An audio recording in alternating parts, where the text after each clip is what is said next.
people have asked me in the past what were the biggest differences between playing principal clarinet with the Metropolitan Opera Orchestra in New York and my experience with playing the same position at the Philadelphia Orchestra. And first of all, I would say that I feel very honored to have had the opportunity to be a member of both orchestras, wonderful musicians, just wonderful companies, and incredibly wonderful musical experiences. Having said that, the biggest difference that I had noticed between the orchestral playing in the opera orchestra versus the orchestra just on stage has been that in the opera one requires a little bit more flexibility of rhythm and give and take, because for many of the pieces that we're playing were obviously accompanying singers, and the singers have to deal with their costumes and the scenery changes and the action on stage, and therefore sometimes it requires a little bit of flexibility in the timing of how phrases are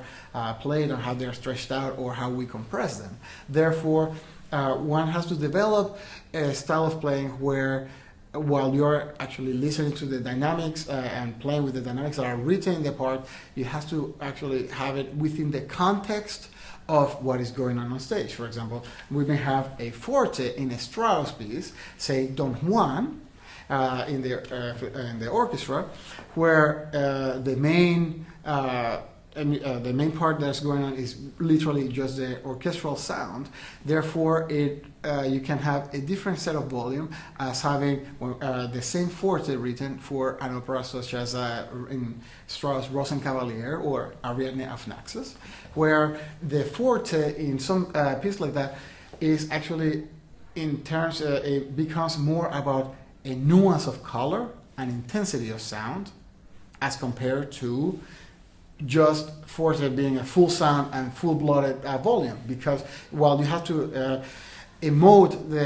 the characterization of the music, you cannot play and have 100 people cover the 2 or 3 singers that may be singing at the same time. No matter how incredibly loud and powerful those voices are, they're still human voices as compared to having a full orchestra just giving its full sound. Also, what I did notice that is very important is that some of the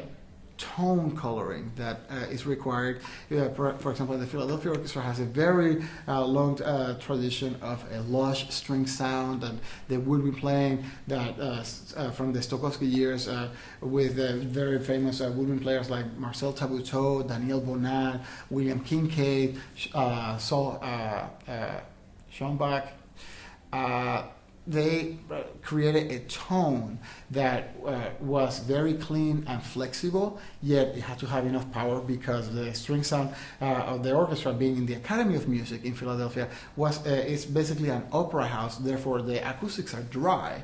and actually you have to create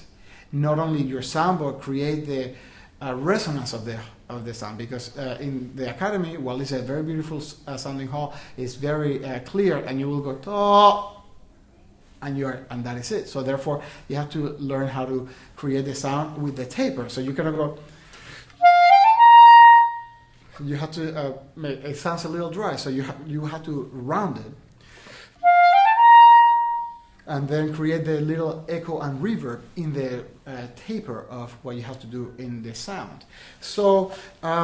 that also